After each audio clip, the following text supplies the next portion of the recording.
धार्मिक स्टोरीज पर एक प्यारी सी कहानी। बांके बिहारी जी की भाभी सुकन्या नाम की एक लड़की जो राजस्थान के माधोपुर में रहती थी। बचपन से ही वह भगवान श्री कृष्ण की अनन्य भक्त थी। जब वह छोटी थी तब से ही वह कृष्ण भगवान का भक्ति भजन करती थी, क्योंकि उसके परिवार में भक्तिपूर्ण वातावरण ही रहता था। वह जिस परिवेश में पली बड़ी थी वहां का परिवेश ही भक्तिपूर्ण था। सुकन्या यूं ही भगवान श्री कृष्ण की भक्ति करते करते बड़ी हो गई। कन्हैया की ऐसी कृपा सुकन्या पर हुई कि उसका विवाह भी श्रीधाम वृंदावन में एक अच्छे और आध्यात्मिक परिवार में हो गया। विवाह होकर जब वह पहली बार अपनी ससुराल वृंदावन गई तो उसकी बहुत इच्छा हुई बांके बिहारी जी के दर्शन को जाने की, परंतु नई नई दुल्हन होने के कारण किसी से अपनी इच्छा व्यक्त न कर सकी, इसलिए कहीं जा न सकी।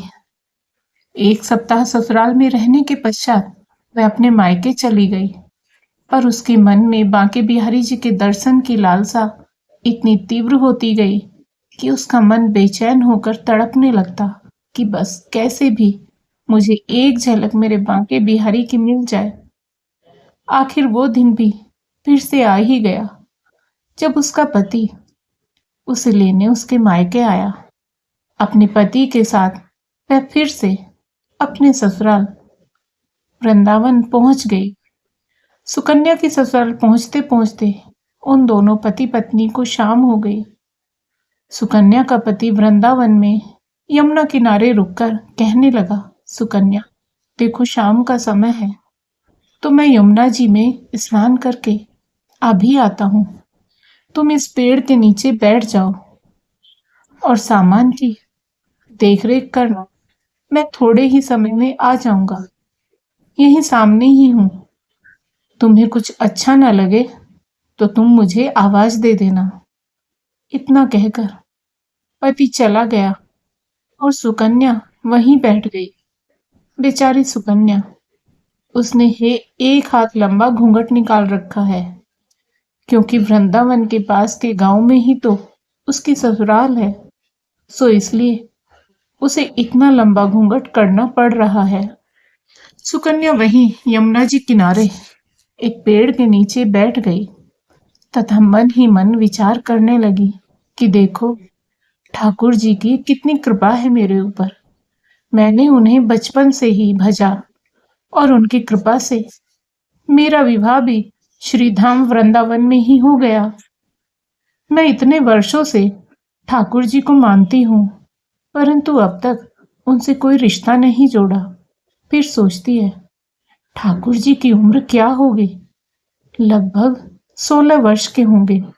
मेरे पति 20 वर्ष के हैं, तो उनसे थोड़े से छोटे हैं, इसलिए मेरे पति के छोटे भाई की भांति हुए ठाकुर जी। और जब मेरे पति के भाई हुए तो मेरे देवर हुए, तो आज से ठाकुर जी मेरे देवर। अब तो ठाकुर जी से नया संबंध जोड़कर सुकन्या बड़ी प्रसन्न हुई और मन ही मन ठाकुर जी से कहने लगी, देखो ठाकुर जी, आज से मैं तुम्हारी भाभी और तुम मेरे देवर हो गए। सुकन्या इस तरह का भाव मन में कर मन ही मन मुस्कुरा रही थी कि ठाकुर जी मेरे देवर हैं और मैं ठाकुर जी की भाभी। तभी एक 14 से 16 वर्ष के बीच का बालक आया और सुकन्या से बोला, भाभी, ओ भाभी। अचानक सुकन्या अपने भाव से बाहर आई और सोचने लगी, वृंदावन में तो मैं नई नई हूं, ये भाभी कहकर कौन बुला रहा है मुझे? सुकन्या यहाँ नई थी, इसलिए घूंघट उठाकर नहीं देखा।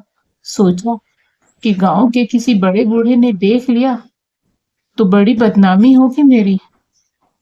अब वह बालक बार बार उसे भाभी बोलकर आवाज लगाता, पर वह उत्तर न देती। फिर वह बालक पास आया और सुकन्या को बोला, भाभी, ओ भाभी, नेक अपना चेहरा तो दिखाई दे। अब वह सोचने लगी, अरे ये बालक तो बड़ी जिद कर रहा है, इसलिए अपना घूंघट कसकर पकड़ कर बैठ गई कि कहीं घूंघट उठाकर देख न ले।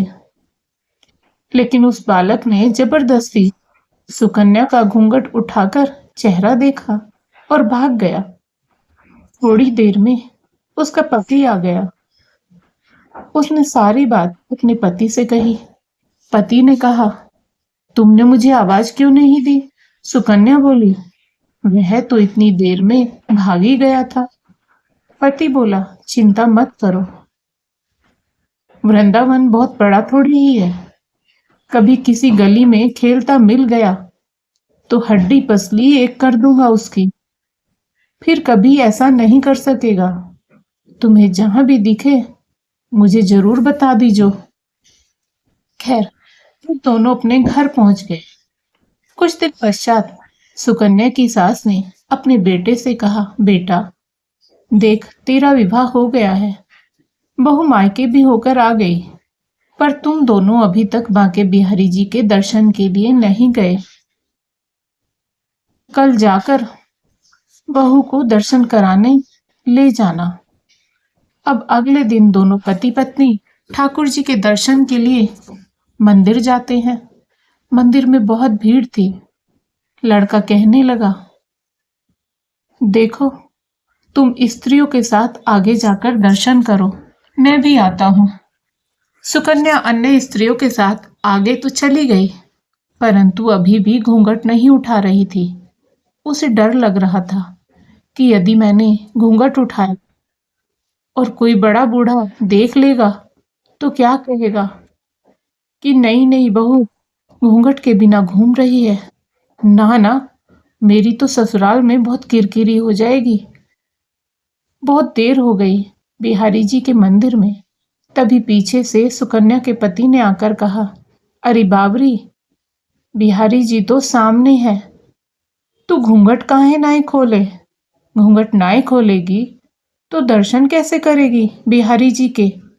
पति के कहने पर सुकन्या ने अपना घूंघट ऊपर उठाया और जैसे ही बांके बिहारी जी की ओर देखा तो बांके बिहारी जी की जगह वही बालक मुस्कुराता हुआ उसे दिखाई दिया।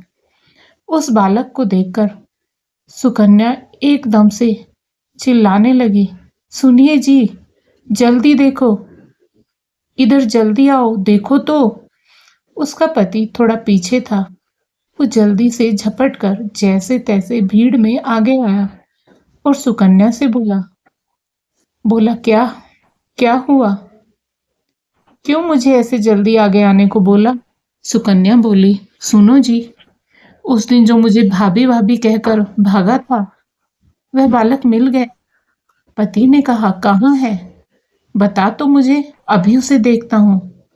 तो सुकन्या बांके बिहारी जी की ओर इशारा करके बोली, ये रहा, आपके सामने ही तो है। उसके पति ने जो ही उधर देखा तो वह अवाक रह गया और वहीं मंदिर में ही अपनी पत्नी के चरणों में गिर पड़ा। बोला, तुम धन्य हो सुकन्या, वास्तव में तुम्हारे हृदय में सच्चा भाव ठाकुर जी के प्रति है। मैं इतने वर्षों से वृंदावन में हूँ, मुझे आज तक उनके दर्शन नहीं हुए, और आज तेरा भाव इतना उच्च है कि बिहारी जी के तुझे दर्शन वृंदावन में आते ही हो गए।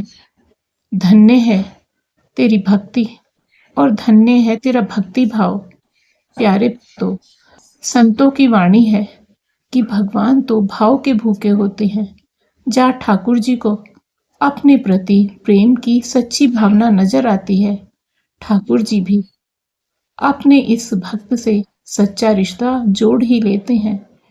ऐसे ही हैं हमारे बांके बिहारी जी। भक्ति सच्ची हो तो किसी के पुत्र, तो किसी के भाई, और किसी के प्रियतम, तो साथ ही किसी के देवर बन जाते हैं। तो बांके बिहारी जी के प्यारे भक्तों, आपको आज की कहानी पसंद आई हो तो कहानी को लाइक करें, शेयर करें और साथ ही हमारे चैनल को सब्सक्राइब करें। बेल आइकन को प्रेस करके ऑल बटन पर क्लिक करें। राधे राधे प्यारे भक्तों।